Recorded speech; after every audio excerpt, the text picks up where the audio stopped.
آیت نمبر 60-61۔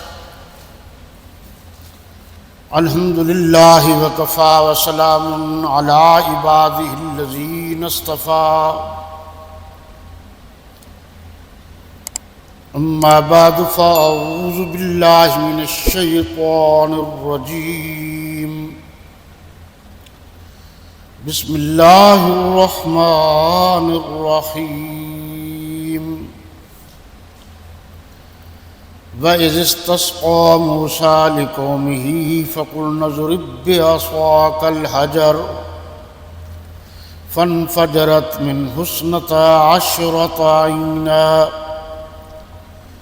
قَدْ عَلِمَ كُلُّ أُنَاسٍ مَّشْرَبَهُمْ كُلُوا وَاشْرَبُوا مِن رِّزْقِ اللَّهِ وَلَا تَعْثَوْا فِي الْأَرْضِ مُفْسِدِينَ۔ وَإِذْ قُلْتُمْ يَا مُوسَىٰ لَن نَّصْبِرَ عَلَىٰ طَعَامٍ وَاحِدٍ فَادْعُ لَنَا رَبَّكَ يُخْرِجْ لَنَا مِمَّا تُنبِتُ الْأَرْضُ مِن بَقْلِهَا وَقِثَّائِهَا وَفُومِهَا وَعَدَسِهَا وَبَصَلِهَا قَالَ أَتَسْتَبْدِلُونَ الَّذِي هُوَ أَدْنَىٰ بِالَّذِي هُوَ خَيْرٌ اهْبِطُوا مِصْرًا فَإِنَّ لَكُم مَّا سَأَلْتُمْ وَضُرِبَتْ عَلَيْهِمُ الذِّلَّةُ وَالْمَسْكَنَةُ وَبَاءُوا بِغَضَبٍ مِّنَ اللَّهِ ذَلِكَ بِأَنَّهُمْ كَانُوا يَكْفُرُونَ بِآيَاتِ اللَّهِ وَيَقْتُلُونَ النَّبِيِّينَ بِغَيْرِ الْحَقِّ ذَلِكَ بِمَا عَصَوا وَّكَانُوا يَعْتَدُونَ۔ صدق اللہ مولانا العظیم۔ تلاوت کردہ آیات مقدسہ کا بامحاورہ سلیس اور آسان اردو زبان میں ترجمہ کچھ یوں ہے: اور جب موسیٰ علیہ السلام نے اپنی قوم کے لیے اللہ سے پانی مانگا تو ہم نے کہا کہ اپنی لاٹھی پتھر پر مارو۔ انہوں نے لاٹھی ماری تو پھر اس میں سے 12 چشمے پھوٹ نکلے اور تمام لوگوں نے اپنا اپنا گھاٹ معلوم کر کے پانی پی لیا۔ ہم نے حکم دیا کہ اللہ کی عطا فرمائی ہوئی روزی کھاؤ اور پیو، مگر زمین میں فساد نہ کرتے پھرنا۔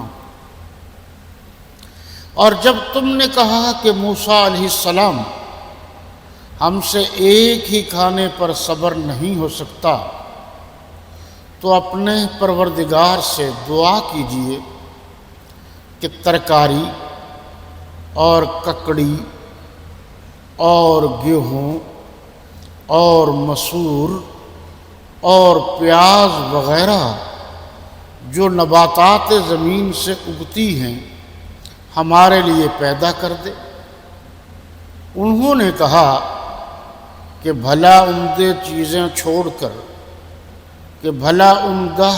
چھوڑ کر ان کے بدلے ناقص چیزیں کیوں چاہتے ہو؟ اگر یہی چیزیں مطلوب ہیں تو کسی شہر میں جا اترو، وہاں جو مانگتے ہو مل جائے گا، اور آخر کار ذلت و رسوائی اور محتاجی و بے نوائی ان سے چمٹا دی گئی اور وہ خدا کے غضب میں گرفتار ہو گئے۔ یہ اس لیے کہ وہ اللہ کی آیتوں سے انکار کرتے تھے اور اس کے نبیوں کو ناحق قتل کر دیتے تھے، یعنی یہ اس لیے کہ نافرمانی کیے جاتے اور حد سے بڑھے جاتے تھے۔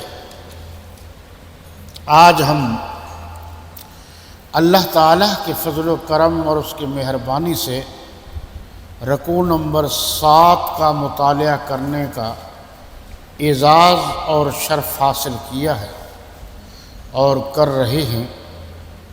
گزشتہ آیات میں بتایا گیا کہ جب وادی طیہ میں وہ پہنچے اور انہوں نے خیمے لگائے تو تیز ہوا آئی، خیمے پھٹ گئے تو اوپر سے تیز دھوپ تھی۔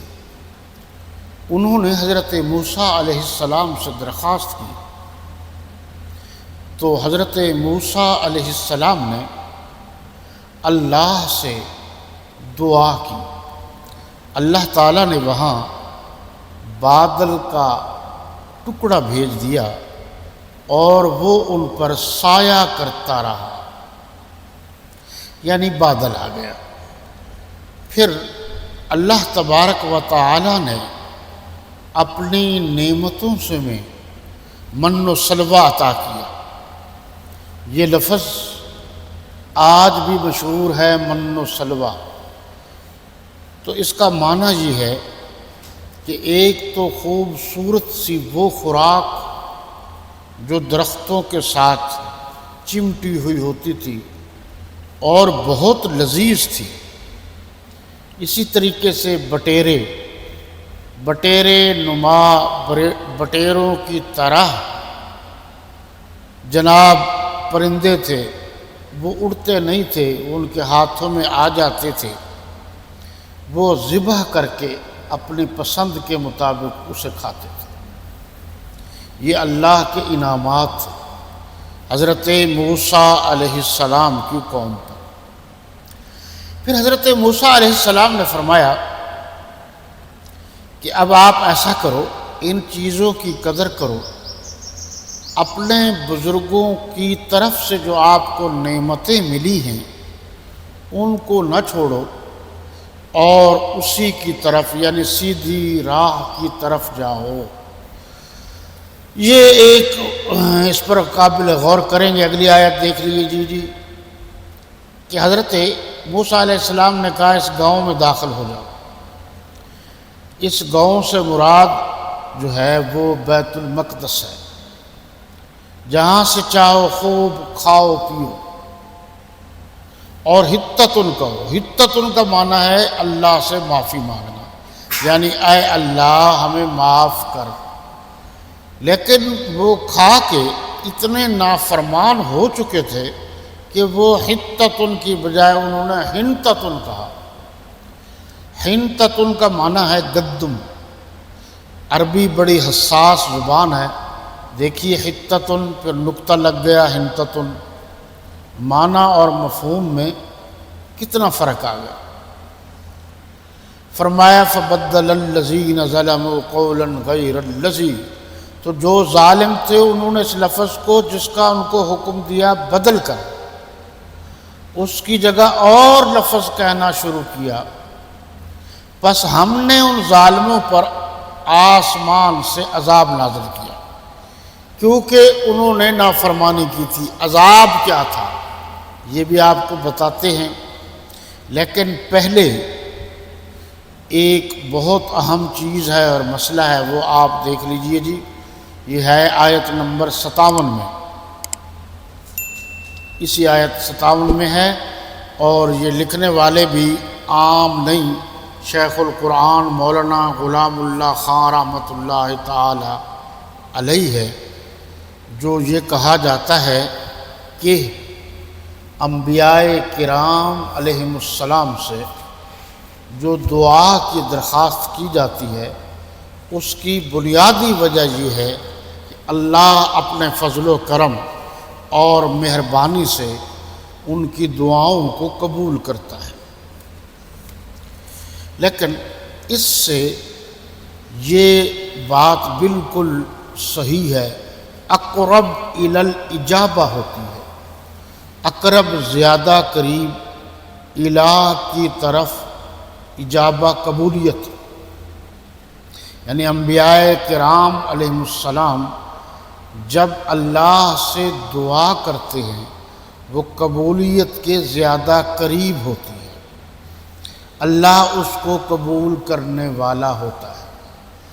اسی طرح جو اللہ کے نیک بندے ہیں جنہیں ہم زندہ بزرگ کہتے ہیں، ان سے دعا کرانے کا جواز نکلتا ہے۔